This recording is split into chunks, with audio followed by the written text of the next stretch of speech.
Buenas tardes a todos, comunidad Clivi, es un gusto verlos el día de hoy nuevamente. Ahí se empalmaron un poquito las agendas, entonces en la misma semana me tocó acompañarlos en el grupo de apoyo y el día de hoy en el taller. Es un gusto para mí verlos nuevamente. Y hoy les traigo un tema a lo mejor un poco breve, pero nos puede servir mucho como herramienta en la familia, en el trabajo y pues en general en nuestras relaciones sociales, ¿no? Aquí quiero que empecemos profundizando un poquito qué es lo primero que se nos viene a la mente cuando pensamos en la palabra conflicto, ¿no? En ocasiones como que en automático nos dicen conflicto y la primera imagen que se nos viene es una pelea, una discusión, un grito, ¿no? Pero la realidad es que si nos vamos un poquito al origen de la palabra conflicto como tal, dice, son contradicciones de intereses, objetivos, puntos de vista que se producen en el proceso de interacción social que consiente en la oposición de los participantes de esta interacción. El conflicto no necesariamente es malo, ya que puede conducir a la mejora y al cambio, ¿no? Entonces, aquí, por eso les comentaba, quiero que reflexionemos en cuáles son las imágenes o el concepto que tenemos y que juntos a través de la presentación vayamos cambiándolo un poquito. El conflicto, como dice ahí, por sí mismo no es malo, el problema es la forma en la que lo abordamos o la forma en la que nos lo enseñaron. Pero el conflicto como tal es ese momento donde hay una diferencia en cuanto a las opiniones o en cuanto a los intereses. Y no necesariamente es malo. Ahí les pongo abajo una imagen que dice voto para la mujer. Este tema en su momento fue pues ahora sí que un boom y un conflicto sociocultural, político, eh, pero hoy en día, pues es una gran ventaja, ¿no? Y así como muchas otras cosas, como la participación de la mujer en el ámbito laboral y muchas ideologías que se han ido cambiando a través de la historia. Todo eso surgió a través de un conflicto en algún momento, porque siempre en el conflicto va a haber esta persona que defiende como que sus ideales, sus creencias, recordando un poquito el tema de creencias que ya vimos, y otra persona que tiene otra visión completamente distinta y entonces es ahí cuando se generan pues los conflictos, ¿no? Pero por sí mismo no es malo. Ahorita vamos a ver cómo llevarlo de la mejor manera. Y aquí les puse una preguntita, ¿por qué evitamos el conflicto?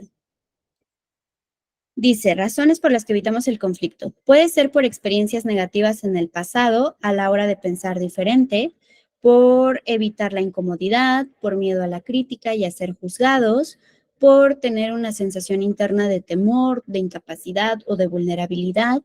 En las personas que específicamente tienen fobia social, también tienden a evitar situaciones en las que puedan surgir conflictos debido a la inseguridad sobre cómo actuar o qué decir.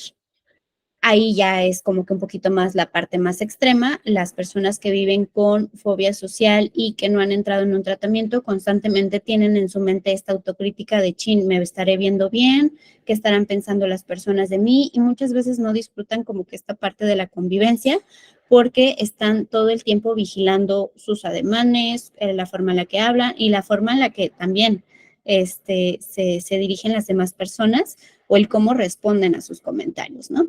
En estos casos, pues bueno, se va trabajando con la terapia para que las personas puedan estar más cómodas a la hora de interactuar.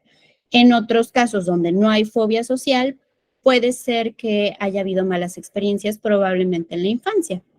Ahí les puse una pequeña imagen de un niño que pues constantemente está viendo a sus papás pelear, pero pues si nos vemos en la cara de los papás, la verdad es que se ve que el entorno es bastante violento, ¿no? Entonces, dice ahí, la evitación es una forma de protegerse a veces de situaciones incómodas o emociones como enojo, tristeza, frustración o miedo.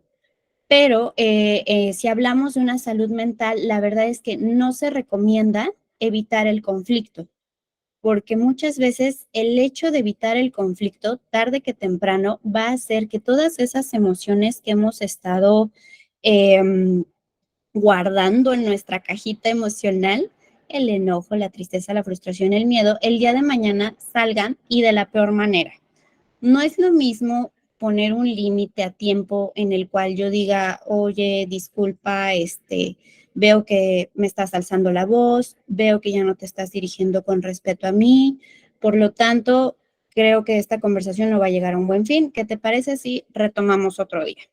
O, oye, por favor, me estás faltando el respeto, por favor, respétame, de lo contrario, termina la conversación, ¿no? A que yo todo el tiempo asienta, diga, sí, claro, por supuesto, sí, y el día de mañana, en un impulso, y ya de tanta frustración, pues es cuando terminamos llegando a la ira, al grito o a los insultos, ¿no? Entonces, aquí primero se recomienda identificar si nos genera ruido la palabra conflicto, ver a qué se debe. Si es porque nos sentimos incómodos, a lo mejor en el fondo todo el tiempo queremos como que o buscamos caerle bien a las personas, ¿no? Y tal vez por eso, pues nos da miedo como que la diferencia de pensamiento, porque en el fondo hay un temor a ser rechazados o a ser abandonados o a ser exiliados, ¿no? Entonces ahí la salud mental siempre propone el que seamos nosotros mismos, el que tengamos confianza en nosotros mismos, en lo valiosos que somos y en que todos tenemos derecho a ser amados. En un entorno amoroso, sano, no tendría por qué ser un problema cuando hay conflicto, es decir, cuando hay opiniones distintas. Y aquí vamos a analizar las 4 formas de manejo de conflicto. Está primero la pasiva, dice, no expresan sus sentimientos o necesidades, tienden a ceder ante los demás, hay falta de contacto visual y una incapacidad para decir no, evitan una confrontación directa. Aquí hay que tener mucho cuidado porque a veces aparentemente parecería que son las personas más tranquilas o que pudiera ser lo mejor, ¿no? Pero realmente no siempre es lo mejor, por lo que les comentaba. Si una persona todo el tiempo está diciendo que sí a todo, tarde que temprano va a acabar muy frustrada o con constantes dolores de cabeza, dolores de panza, porque también a veces el cuerpo somatiza todas esas emociones, ¿no? Entonces, es importante el ser pasivos no es la mejor opción. Al contrario, hay que marcar nuestros límites, pero de manera adecuada. Y después está la forma de manejo del conflicto agresiva, que es cuando las personas interrumpen o expresan su opinión por encima de los demás, invalidando a la otra persona. Hablan en voz alta, exigen, tienden a ser intimidantes y si bien es cierto, logran alcanzar en muchas ocasiones sus objetivos, durante el proceso pueden perjudicar a la otra persona, ¿no? A veces incluso son las personas que ya a cierto tiempo se quedan solas o sin redes de apoyo, ¿no? Y es hasta ese momento cuando empiezan a analizar y dicen, caray, pues es que ya me quedé sin amigos, ¿no? Y ya una vez me quedé sin empleo porque pues tuve un mal comportamiento, ¿no? Y pues mi pareja, y mis hijos pues no me visitan, ¿no? Ya me quedé sin pareja y mis hijos no me visitan. Es probable que a lo mejor tuvimos un manejo de comunicación agresivo. Entonces hay que tener mucho cuidado con esa parte. En las imágenes les puse un poquito de lenguaje corporal. Noten cómo en el tema del manejo pasivo, pues vemos a 2 personas como que viendo a su propio mundo interior, no se prestan ni siquiera al habla, a la conversación, y entonces son esas personitas que ahí se quedan, no crecen en el círculo como pareja, como amistad, ni como persona. El diálogo es súper importante, es una puerta al crecimiento, no podemos impedir el diálogo. En la segunda imagen de arriba hacia abajo vemos a una persona agresiva y a una persona pasiva, ¿no? Esto es más común de lo que pudiéramos imaginarnos. Y a veces son los que duran más porque la persona pasiva pues no tiene esa fortaleza para poner límites y la persona agresiva, como no le han puesto límites, considera que está bien. Y en la parte de hasta abajo, pues tenemos a 2 personas agresivas. Después está la tercera forma, que es la pasivo-agresiva. Dice aquí los pasivos son pasivos en la superficie, pero pueden sentirse impotentes, generando un resentimiento que los conduce a actuar de una manera sutil o indirecta, ¿no? Son estas personas que a lo mejor a veces nos dicen, sí, claro, por supuesto, sí, claro, cuenta conmigo, ¿no? Pero en el fondo ya es tanta la presión que tarde que temprano pueden actuar en nuestra contra de una forma indirecta, ¿no? Al final es violencia, pero es violencia indirecta, porque en la superficie parecieran bastante agradables, ¿no? Y por eso, y también les puse en el lenguaje corporal, más claro que el agua. Por un lado, saludo, soy súper buena onda contigo, pero por el otro lado, donde te descuides, va el golpe, ¿no? Y la más recomendable, la forma para dirigirnos en un conflicto es dirigirnos de manera activa, asertiva.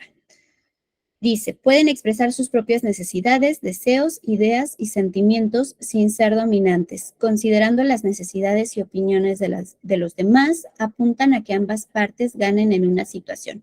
Y ahí sí vemos el lenguaje corporal, incluso las dos personas están cerca. No hay esta parte de alejamiento, al contrario, el lenguaje corporal es muy claro, estamos acercando nuestros oídos, nuestra mirada, se mantiene la mirada. Y entonces, en el momento en el que nosotros generamos o sostenemos la mirada, se puede abrir un campo de comunicación más profundo donde se pueda generar empatía. Entonces, siempre que queramos tener una comunicación asertiva, hay que cuidar desde la postura. No manejarnos en una situación dominante donde a lo mejor yo me siento en un lugar más alto y tú en un lugar más bajito. No, siempre se recomienda cuidar desde el lenguaje corporal, que estemos a la par, que podamos mirarnos a los ojos y que podamos hablar desde la humildad, desde el cariño, atender nuestra necesidad, pero sin pasar por encima de los demás. Esa sería la forma ideal de atender un conflicto. Y cuando decimos conflicto, si nos vamos a la primera definición, puede ser un conflicto como, oye, pues yo soy de la idea de que los hijos tienen que ir a escuelas federales. Oye, no, yo soy de la idea de que los hijos tienen que ir a escuelas particulares, ¿no? Ese es un pequeño conflicto, pero de ahí depende cómo lo queremos abordar, ¿no? Si empezamos a exaltarnos, porque yo creo que lo que yo digo es lo real, lo verdadero y lo más acertado, o a lo mejor escucho cuáles son tus experiencias, en qué estás basando tu opinión, y entonces pues llegaremos a un acuerdo y pues ambos acabaremos en la conversación sabiendo más cosas del otro y teniendo más datos de experiencias. Entonces, aquí, comunicación asertiva. Hay que declarar abiertamente nuestras opiniones y sentimientos personales. Se recomienda siempre ser muy específicos en cuanto a la conducta. Recuerden que hay que tener cuidado, no se vale decir es que eres un desordenado, o es que eres una dramática, o es que eres un esto, lo otro, aquello, etc, etc, etc. Eso no. Los adjetivos calificativos, esos se quedan fuera de la conversación. Lo más recomendable es que usemos únicamente descripción de las conductas, no descripción de la persona. Porque si yo digo, eres una egoísta, esto, lo otro, no, pues realmente no podemos llegar a un acuerdo en especial. Lo más adecuado sería decir, oye, tal día, fíjate que estábamos en una plática todos y sentí que me interrumpiste constantemente. ¿Me explicó? Entonces, ahí es más fácil que la otra persona diga, ah, ok, de acuerdo, entiendo. No fue mi intención, discúlpame, voy a tratar de mejorar esa parte. No había notado que tiendo a interrumpir, a que yo le diga a mi pareja, es que eres un egoísta, nunca me haces caso, nunca me escuchas. No, hay que ser muy, muy claros en cuáles son nuestras peticiones, describiendo la conducta. Entonces, ahí dice, me siento frustrado cuando no ayudas en el aseo de la casa, ¿no? Es decir, estoy describiendo cómo me siento y estoy describiendo la conducta, pero no estoy poniendo un calificativo de eres esto, eres aquello, ¿no?